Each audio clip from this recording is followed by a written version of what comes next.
Então, que fatores influenciam na transferência do fármaco para o feto? Então, vimos inicialmente que no desenvolvimento embrionário, o feto ele poderá ser susceptível, dependendo do período embrionário na qual a administração do fármaco foi feita, ele poderá ser mais susceptível ou menos susceptível a determinados fármacos. Mas para que ele seja susceptível, mas para que esse fármaco consiga agir no desenvolvimento embrionário, ele precisa atravessar a barreira placentária. E que características podem influenciar a passagem desse fármaco pela barreira placentária? Primeira característica é lipossolubilidade.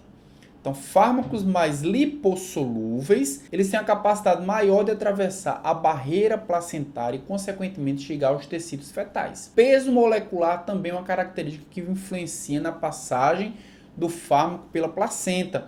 Fármacos com peso molecular menor também têm uma facilidade maior de chegar até o corpo do feto, assim como a ligação proteica. Fármacos que têm uma capacidade de ligação proteica menor vão ter uma fração livre maior e, consequentemente, essa fração livre tem uma capacidade melhor de chegar até o corpo do feto.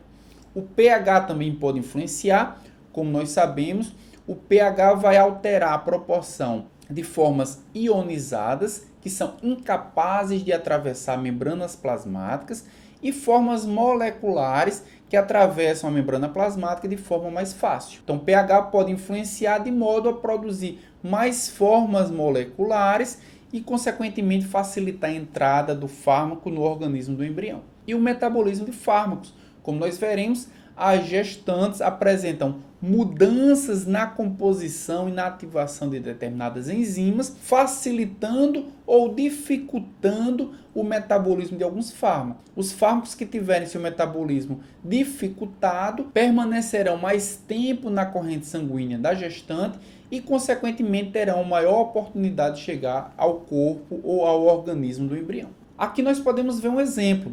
O plasma fetal ele é ligeiramente mais ácido que o materno. Então, plasma fetal tem um pH aproximadamente de 7, enquanto que o plasma materno tem um pH aproximadamente de 7,4.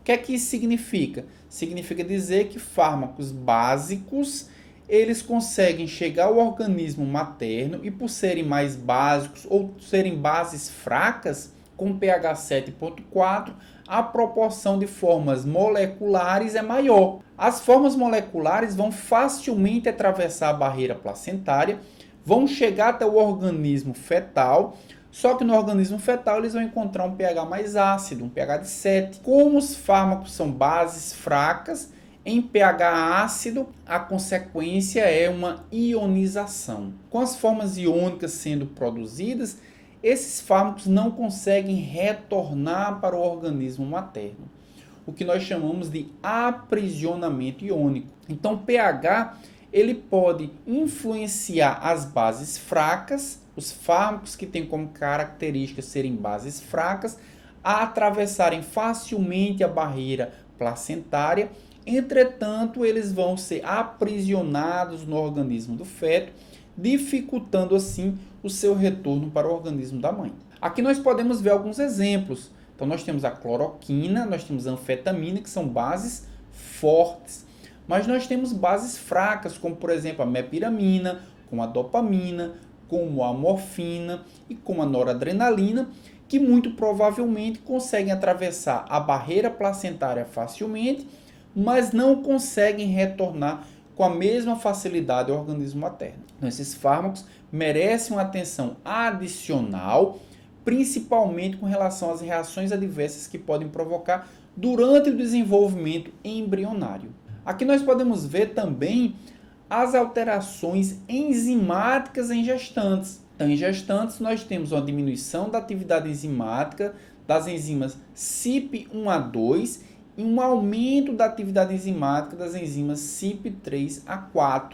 Então, todos os fármacos que têm como metabolismo ou são substratos da enzima CYP1A2, como ela tem seu metabolismo, como ela tem sua atividade reduzida, esses fármacos vão ter sua concentração farmacológica, sua concentração plasmática no organismo materno aumentada. Por essa razão, esses fármacos vão atravessar mais facilmente a barreira placentária, podendo chegar ao organismo fetal em maiores concentrações, tendo um potencial maior de produzir reações adversas. Então agora vamos ver quais as principais alterações em gestantes que podem influenciar diretamente ou indiretamente na concentração do fármaco e que, em consequência, poderá expor de forma mais potencial o feto a esses fármacos. Então, a primeira característica é o pH gástrico. Então, as gestantes apresentam um aumento do pH gástrico.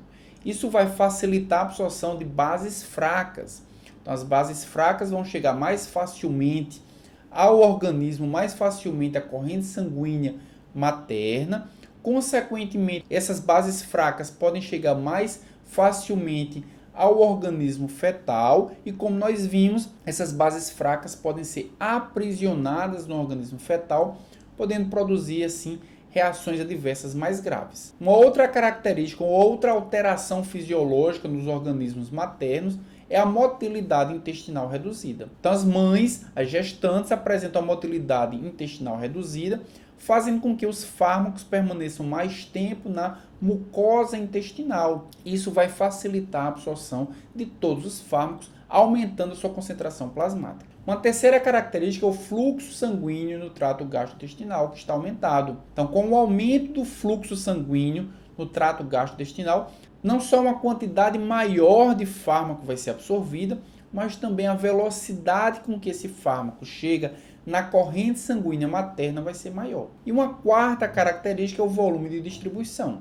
que está aumentado. Então, muitas vezes, as mulheres apresentam uma administração, uma dose adequada, mas o volume de distribuição produz reações adversas na própria gestante ou um aumento da distribuição desse fármaco para o próprio feto. Outras alterações fisiológicas nas gestantes que também podem produzir alterações farmacológicas no feto é a ligação proteica. As gestantes apresentam uma baixa ligação proteica. Isso faz com que a fração livre tenha maior capacidade de chegar ao organismo fetal. Uma outra característica é o metabolismo hepático, que, como nós vimos, vai estar aumentado, reduzido ou inalterado, a depender do tipo enzimático. Isso significa dizer que alguns fármacos vão estar em concentrações mais elevadas, mas outros podem estar em concentrações mais reduzidas. Então, se o fármaco tiver concentrações mais elevadas, ele poderá produzir reações adversas graves no feto, mas obviamente se as concentrações estiverem mais reduzidas, essas alterações não produzirão nenhuma reação adversa ao feto. E uma outra característica é a eliminação renal, que está aumentada. Então, as mulheres, as gestantes, têm uma eliminação renal maior. Isso favorece a diminuição da concentração plasmática e, de certa forma, poderá proteger o feto da ação de determinados fármacos. Então, nós vimos que a gestante apresenta alterações fisiológicas que podem impactar diretamente na exposição dessas crianças aos fármacos. Mas as crianças também apresentam alterações. Ao nascer, elas podem apresentar alterações que vão repercutir diretamente na forma como essas crianças interagem com os fármacos. Então, as crianças até 2 anos apresentam, por exemplo, uma secreção gástrica menor, ou seja, apresentam uma basicidade, uma alcalinicidade do seu estômago. Isso vai produzir uma maior biodisponibilidade de fármacos considerados bases fracas, como, por exemplo, as penicilinas, a ampicilina e a nafcilina, mas os ácidos fracos também terão uma menor biodisponibilidade. É o caso da fenitoína, do fenobarbital, da rifampicina e do paracetamol. Essas alterações, essa diminuição da secreção gástrica, ela acontece até os 2 anos. A partir dos 2 anos, a criança começa a produzir uma quantidade maior de ácido até chegar na produção ácida de um adulto. Também nós temos que a velocidade de esvaziamento gástrico ela é menor. Se a velocidade de esvaziamento gástrico é menor, isso vai retardar a absorção de vários fármacos. Além da velocidade de esvaziamento gástrico, nós temos também uma velocidade do trânsito intestinal maior, que associado a isso também diminuirá a quantidade absorvida. Uma outra característica da criança é a imaturidade dos sistemas enzimáticos hepáticos. Até o primeiro mês, a criança apresenta uma atividade enzimática que equivale a 50% a 70% dos valores de um adulto. Além disso, também há uma diminuição na concentração e na afinidade da ligação das proteínas plasmáticas. Então, os fármacos irão estar em uma maior proporção na sua forma não ligada, na sua forma livre, que é a forma farmacologicamente ativa e que poderá produzir, portanto, reações adversas a medicamentos. Aqui nessa tabela nós podemos ver exatamente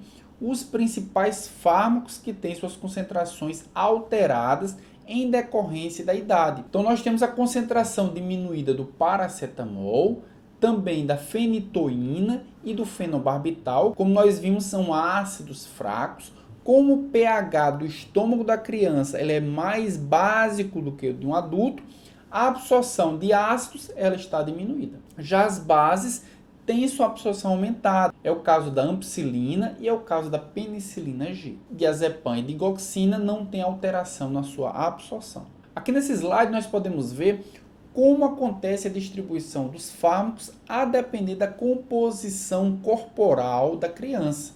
Então a criança apresenta um aumento da água, um aumento da composição ou da proporção de água.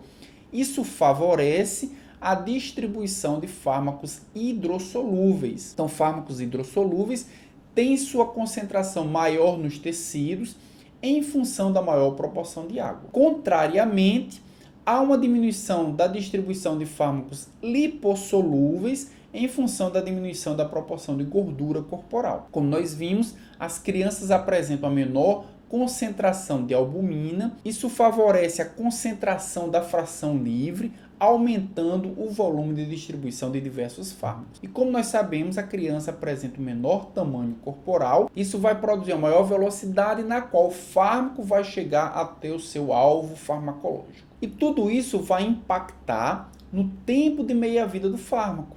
Então, assim como nos idosos, nós temos alguns fármacos que terão seu tempo de meia-vida diminuído, outros alterados e outros ainda terão o tempo de meia-vida aumentado. E aqui nós temos uma complexidade a mais. A alteração do tempo de meia-vida também vai depender em que faixa etária nós estamos falando. Por exemplo, quando nós falamos do fenobarbital, o tempo de meia-vida do fenobarbital ele é um pouco diminuído se nós considerarmos que o indivíduo tem de 1 a 30 meses, que a criança tem de 1 a 30 meses. Pouco diminuído de quanto? De 64 horas, que seria o normal, para 50 horas. Esse é o tempo de meia-vida do fenobarbital nessa faixa etária, de 1 a 30 meses. Entretanto, quando nós consideramos o mesmo fenobarbital, só que na faixa etária menor, de 0 a 5 dias, nós temos um severo aumento do tempo de meia-vida, que vai de 64 horas para 200 horas. Então, isso significa dizer que recém-nascidos têm um elevado tempo de meia-vida para o fenobarbital, mas que esse tempo de meia-vida ele é menor, um pouco menor no início da infância